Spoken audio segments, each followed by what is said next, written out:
In this corporate citizen conversation, we have with us Janardhan Nanjundan.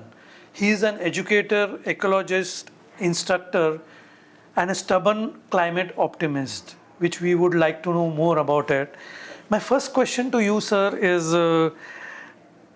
does curiosity drive the career paths you have chosen over the 20 years of your journey? You talk a lot about your curiosity. Can you tell us about that? Like, is that driving your? Of course, yeah. Curiosity is everything. Okay, so uh, it, that's what I mentioned, like childlike curiosity. Okay, how a small kid, wants to do, who wants to know like what is there. So that is what that drives me. And if that is there, you will go in heights. You won't be bothered about the discomfort or whatever is there in your career path. If you're curious about it, you will do it. In anything you do? No, anything like corporate world and all, like corporate world. See, maybe I can tell a piece of advice for the corporate people. It's like hiking. Suppose you are passionate about going to the Mount Everest. Okay, so Mount Everest is one of the deadliest and the most the tallest mountain. All right, so doesn't come on an easy thing. You have money and you throw the money and you can climb. No, it's difficult, but you are very curious, like you want to know like what's there on the top. Okay, so you go across, you pass all the hurdles and you will climb it. That only curiosity will take you to places. Now, with regards to curiosity, it's a quality. Now you say that quality of childlike curiosity and your fierce passion, stood in good stead all through your journey, throughout your life. Now, can we know like what is this? What do you mean by childlike curiosity? One is curiosity. Just you want to know like what it is. So what had happened is I was very curious right from my childhood. I just want to know what is there in the next room, what is on the moon, and all those things. But as days passed by, as I grew and matured, okay, so I have the curiosity with a purpose. Okay. So now my purpose is how I can contribute, how I can use my curiosity to climate change or environmental benefits, environmental work. Okay, so that's how I've taken my curiosity to the next level. So curiosity with a purpose. It's called again, we call it as exploration. Okay, so it has a purpose. So now purpose, if I want to go, I used to hike. I hiked across countries, India. Okay, so only thing is initially it was I just want to hike. That's it. Now I want to know like what's happening in that mountain. I mean, what is the impact of climate change over there? So I just hike, I see it. So you connect with the tribal people, their rituals and all? Yeah, I'm one of the indigenous, I belong to one of the indigenous community. I belong to the Badaga community. Okay, and from Nilgiris, where it is? It's in the Nilgiris, Tamil Nadu. Okay, wow. Yeah, so in my district we have more than 6-7 indigenous community. I'm one among them. And we are closely connected with nature. Nature is everything. Okay. So currently, the issue with the current generation is, they considered human is superior and nature is inferior. So we don't think, for us, nature is everything. So from food, shelter, everything we used to build from nature. So are you doing something to allow this Gen Z or Gen Y to connect with nature? Because they are too much into virtual world, away from the reality or the real world. So what do you do to? That is one of my main initiative. Okay, because we have a disconnect between the current day children and the nature. Okay, so what I do is, as part of my education, I used to take them for eco trips. Okay. So take them outside and let them mingle with nature. It's not that always we are in a walled room and the learning can happen anywhere. Okay. So I take them out, and that's how they connect with nature. We teach them outside. But with modernization, technology coming in, AI coming in, and our generation getting hooked onto the virtual world, mobiles and all. Yeah. So we have many rituals, but are related to nature also. But if it comes to preservation, are we going far away from these rituals, or like? What should we do? Like what had happened is in the last 60 years, the knowledge is not transferred. So eventually, the logic behind each ritual is forgotten. Okay. So we are just doing it for the namesake. We don't know the purpose of it. Okay. So if the younger generation understands the purpose of it, okay, and it may not be relevant in these times, okay, because suppose, for example, fire making was a huge process then. Now, within seconds you can make fire. Yeah. So it may not be relevant, but they should understand the value of it. No, you're saying we are losing the connection, but what is the reason? Like, is the modernization? Modernization is the City life. City life. People moving to cities. So what we can do is we can incorporate these rituals. I mean, teaching them the logic behind it. Why these rituals were actually performed. If you're not doing it, maybe another 10 years or down the line, we'll be losing everything. And if you're losing the rituals, the customs are gone. If the customs and rituals are gone, the belief system is gone. If the belief system is gone, okay, the entire society will collapse. So we all, it's a fabric. It's a string to each fabric. Each ritual, each rites, each belief system, customs are all strings in a fabric. So it has to be bound together. If you're losing one by one, we'll be losing the society in that. So beside the Nilgiris, like you travel across India? I used to. Now I'm a reluctant traveler. Okay. Okay, I travel very less because of carbon emission.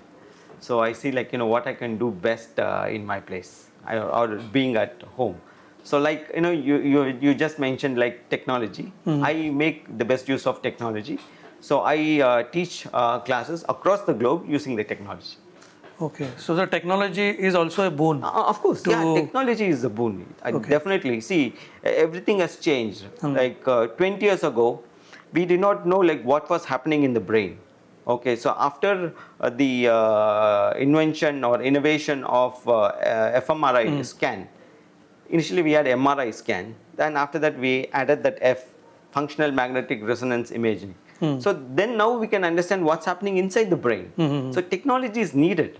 Okay, let it be medicine or education, so many things. But we know how to use it. So there are so many online courses, so many resources. Okay, people can use.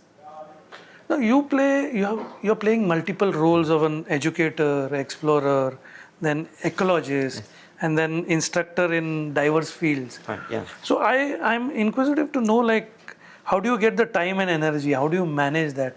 No, a little bit secret. That's what you initially asked me, my curiosity and passion. It drives me. Okay. Okay. First, I want to learn. I'm a lifelong learner. Okay. And see, another thing to add to the point. Okay, what is the purpose of a dog? If I ask you a question, what is the purpose of a dog? Or what is the purpose of a tree or a plant or a seed?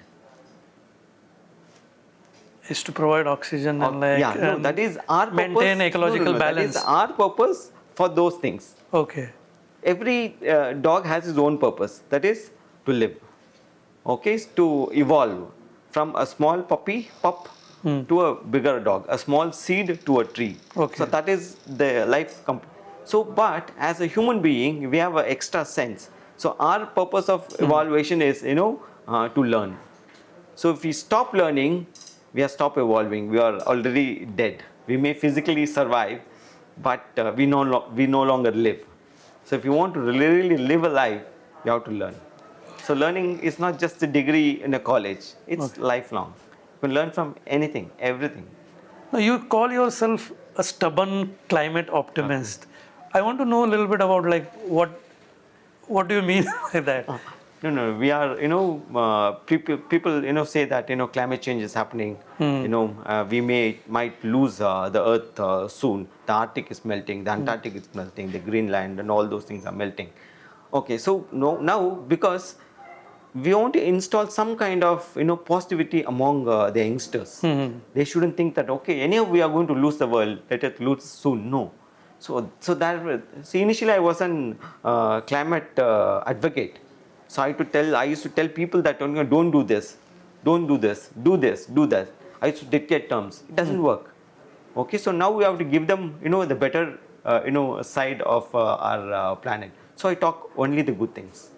So that's like shifting the narrative. Narrative, yeah, and Of this works. climate change. And this works well. Okay. Yeah. No, because like what happens is like today petrol is there. We are burning petrol. Yeah. And it is affecting the environment. Correct. But can we stop that? We can't. Yeah, we can't. We are going to burn the petrol till the last drop.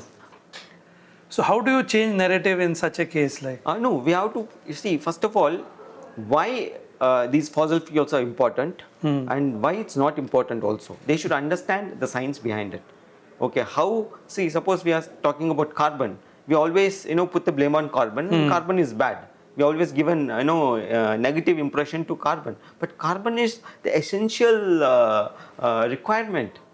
Okay, every tree is based on carbon. The carbon turns into glucose, and that's how the tree grows, and that's how the tree absorbs, and that's how the tree, circulates the carbon back to the soil. So carbon is needed. Carbon is good, but we have excess carbon. So when we tell the science behind it, we can tell them, why don't you innovate, come up with some new ideas wherein they can, solve this problem. Okay, this is the problem, and we also know the solution, but how we can do it, how effectively we can do it. And again, everybody should participate. It's not that the government's job or it's an individual's job. It's everybody's. If everybody communicates, participates, then we can solve it. so, in your role as a educator, instructor, climate optimist, how do you connect with the next Gen Z and Gen Y?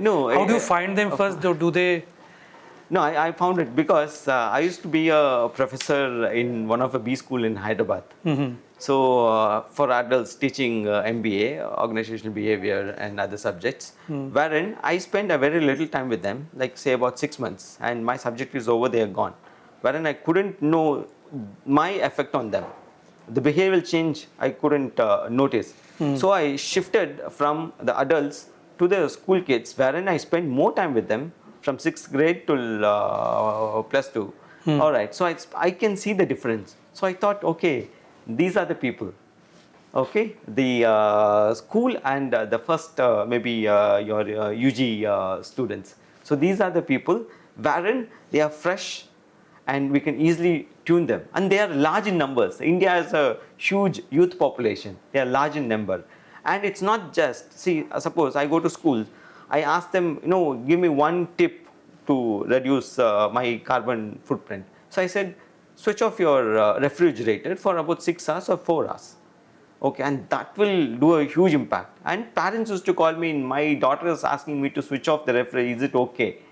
See, the impact is already happening. I said, it's absolutely fine. You can switch off your refrigerator during night so that, the emission is, suppose if 1,000 people are doing it, it's huge. It makes a huge difference. It's a small thing, but a huge difference. One last question, sir. Sir, I want to know what's your future plans in pursuit of your, amazingly diverse field of works. Keep teaching. Okay. I'm being curious, and I want to remain curious, and I want to, whatever I learn, I want to transfer to the next generation. So I'm quite fortunate where I get a lot of opportunities to learn from different sources. I've done courses from Harvard, Stanford, MIT. Okay, so I want to transfer this knowledge to the next generation. And there are platforms. You have forgotten to mention it. I'm also a NASA citizen scientist. Yeah, it's there.